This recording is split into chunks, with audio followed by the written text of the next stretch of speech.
Hello दोस्तों, एक बार फिर से आपका स्वागत है एंड्रॉयड डेवलपमेंट के एक और फ्रेश एपिसोड में। मैं हूं आपका दोस्त अमित। तो दोस्तों, पिछली वीडियो में हमने क्या किया था, हमको एक लेआउट क्रिएट करना था। ये देखिए, हाँ, क्योंकि हमको मालूम है कि रिसाइकलर व्यू के साथ जब हम काम करते हैं तो हम एक अपना कस्टम लेआउट बनाते हैं। तो यहाँ पर मैं लेआउट पर जाके एक अपना नया लेआउट बनाता हूँ और इस लेआउट का नाम रख देता हूँ मैं आइटम्स। एंड उसके बाद ये हमारा लेआउट एक क्रिएट हो गया है। ओके, लेआउट नहीं, एक XML फाइल क्रिएट हुई है। ओके, तो यहाँ पे मैं कोडिंग वाले पार्ट में आता हूँ और सिंपली यहाँ से मैं इसको रिलेटिव लेआउट बना देता हूँ या फिर लीनियर लेआउट भी अच्छा रहेगा। रिसाइकलर व्यू नहीं यार, रिसाइकलर व्यू कहाँ दिख रहे हैं, लीनियर लेआउट। ओके, तो ये मैंने इसको लीनियर लेआउट बना दिया और पिछली बार की तरह मैं यहाँ गलती नहीं करूँगा, इसको मैं रैप कंटेंट कर दूँगा हाइट को। एंड यहाँ पर सिंपली मुझे क्या करना है, एक इमेज व्यू लगाना है जिसकी विड्थ होगी, फिलहाल के लिए मैच पेरेंट होगी, एंड हाइट होगी रैप कंटेंट, इसकी आईडी होगी वॉलपेपर इमेज। एंड उसके बाद बस इतना ही। एंड अभी इसकी हाइट रैप कंटेंट नहीं रहेगी, इसकी हाइट रहेगी, मैं 300 dp करता हूँ क्योंकि कोई इमेज बहुत बड़ी रहती है तो पूरा स्क्रीन ही ले लेंगी। अब देखिए, आप यहाँ पे सोच रहे होंगे कि मैंने इसकी विड्थ मैच पेरेंट क्यों रखी है, जबकि यहाँ पे इसकी विड्थ तो यहीं तक है और उसके बाद दूसरी इमेज चालू हो रही है। मैच पेरेंट का मतलब होता है कि एक कोने से लेके दो कोने, दूसरे कोने तक, मतलब पूरी इस तरीके से आपने सोचा होगा। एंड नहीं सोचा है तो फिर भी सोच लो, क्योंकि यहाँ पे देखिए मैंने इमेज क्या बताया कि यहाँ से लेके यहाँ तक का पूरा रहे। ओके, तो ये मैंने किस लिए रखा है, चलिए अभी आपको मालूम पड़ेगा कि ये मैंने किस लिए रखा है, आगे वीडियो में आपको मालूम पड़ेगा। ओके, तो थोड़ा सा सस्पेंस रखो अपने लिए भी। तो अब मेरे पास ये लेआउट क्रिएट हो चुका है। अब मैं क्या करूँगा, अब मैं यहाँ पे एक एडाप्टर बनाऊँगा। ठीक है, तो यहाँ पे मैं क्लिक करता हूँ, न्यू पे जाऊँगा एंड जावा क्लास बनाऊँगा एंड इसका नाम रखूँगा मैं wallpaper adapter. Okay, wallpaper adapter मैंने इसका नाम रखूँगा और इसके बाद यहाँ पर मैं एक्सटेंड करूँगा रिसाइकलर व्यू। एक्सटेंड कीवर्ड का यूज करना है and recycler view dot adapter. Okay, and उसके बाद अभी यहाँ पर हमको मालूम है कि हमारा सब क्लास रेडी नहीं है, तो सबसे पहले मैं अपना व्यू होल्डर क्रिएट करता हूँ। सिंपली लिखूँगा class wallpaper view holder and ये क्या एक्सटेंड करेगा, ये एक्सटेंड करेगा recycler view dot view holder को। ठीक है, कर्ली ब्रैकेट्स लगाऊंगा और इस तरीके से ये हमारा वॉलपेपर एडाप्टर ये जो क्लास है इसका एक सब क्लास बन गया वॉलपेपर व्यू होल्डर के नाम से, जो कि एक्सटेंड कर रहा है रिसाइकलर व्यू होल्डर को। अब पिछली बार की तरह मैं यहाँ पे भी एक कंस्ट्रक्टर क्रिएट करूँगा एंड उसके बाद अब इस क्लास को यहाँ पर पास करूँगा। सिंपली लिखूंगा वॉलपेपर व्यू होल्डर एंड हमारे पास आ जाएगा wallpaper dot adapter dot view holder. Okay, यहाँ पर वॉलपेपर डॉट एडाप्टर क्यों, वॉलपेपर एडाप्टर डॉट ऐसा क्यों आ रहा है, आप सोच रहे होंगे कि डायरेक्ट ऐसे क्यों नहीं आ रहा है, ऐसा क्यों नहीं आ रहा है। ये इसलिए ऐसे नहीं आ रहा है क्योंकि देखिए, MNG करता हूँ, क्योंकि हर चीज़ का ना एक एड्रेस होता है, एड्रेस। तो एड्रेस जैसे कि अगर आप अपने घर में घुस रहे हैं तो पहले फ्रंट वाला दरवाज़ा खोलेंगे कि सबसे पहले लास्ट वाला दरवाज़ा खोल के, अगर आपको अंदर वाले रूम में जाना है तो पहले फ्रंट वाले डोर खोलेंगे, उसके बाद लास्ट वाला डोर खोलेंगे। ओके, तो सेम उसी तरीके से यहाँ पे अगर यहाँ पे किसी को पहुँचना है तो पहले वो यहाँ पे पहुँचेगा, फिर डॉट आएगा, फिर उसके बाद यहाँ पे पहुँचेगा, वो डायरेक्टली यहाँ पे नहीं पहुँच सकता। सेम काम इधर भी हुआ है। ठीक है, तो अभी हाँ, अभी मैं यहाँ पे आता हूँ, रेड बल्ब पे क्लिक करता हूँ और ये तीनों मेथड को ओवरराइड कर लेता हूँ। ठीक है, तो इतना काम तो हमारा हो गया। अब जैसे कि हमको मालूम है कि यहाँ पर हम क्या करते हैं, हमारा जो लेआउट रहता है जैसे कि आइटम्स है, इसकी सारी प्रॉपर्टी को हम क्या करते हैं, यहाँ पे इनिशियलाइज करते हैं। ठीक है, तो फटाफट अभी फ़िलहाल हमारे पास सिर्फ क्या है, इमेज है, image view wrap image view, इसका नाम इमेज व्यू ही रख देता हूँ एंड यहाँ पर इसको मैं फाइंड करूँगा, image view equal to find view ID, नहीं, item view dot find view ID. Okay, तो यहाँ पे हमको आइटम व्यू आगे लगाना पड़ता है और dot ID dot wallpaper images. ठीक है, तो अब मैं क्या करूँगा, यहाँ पर हमको देखिए वॉलपेपर व्यू होल्डर में हमको क्या करना होता है, व्यू एक रिटर्न करना पड़ता है।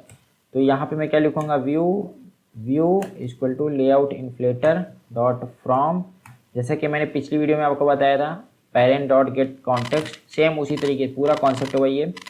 एंड डॉट इन्फ्लेट और डॉट लेआउट डॉट एंड यहाँ पे आइटम्स एंड उसके बाद पेरेंट एंड उसके बाद फॉल्स। ओके, एंड यहाँ पे मैं रिटर्न करूँगा new wallpaper view holder and यहाँ पे व्यू।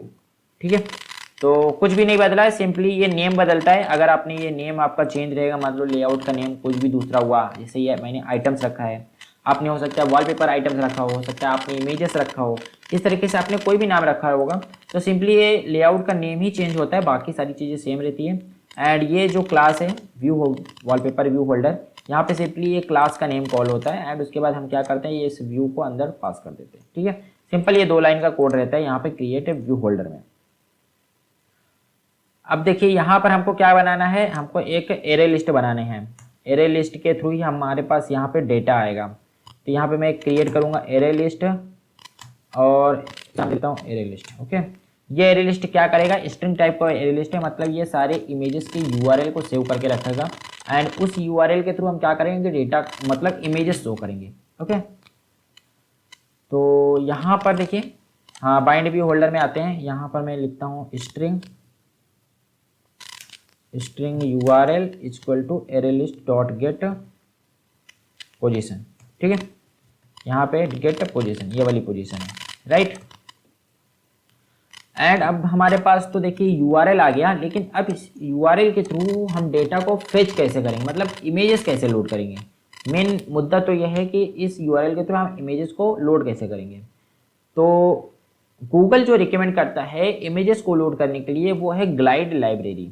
ओके, जैसे कि हम बहुत सारी लाइब्रेरीज का यूज़ कर रहे हैं, जैसे कि वॉली लाइब्रेरी यूज हो रही है नेटवर्किंग करने के लिए, उसी तरीके से एक लाइब्रेरी है ग्लाइड करके आप सर्च कीजिए, तो यहाँ पर आपको गिटहब का लिंक मिलेगा, गिटहब के इस वाले लिंक पे जाइएगा।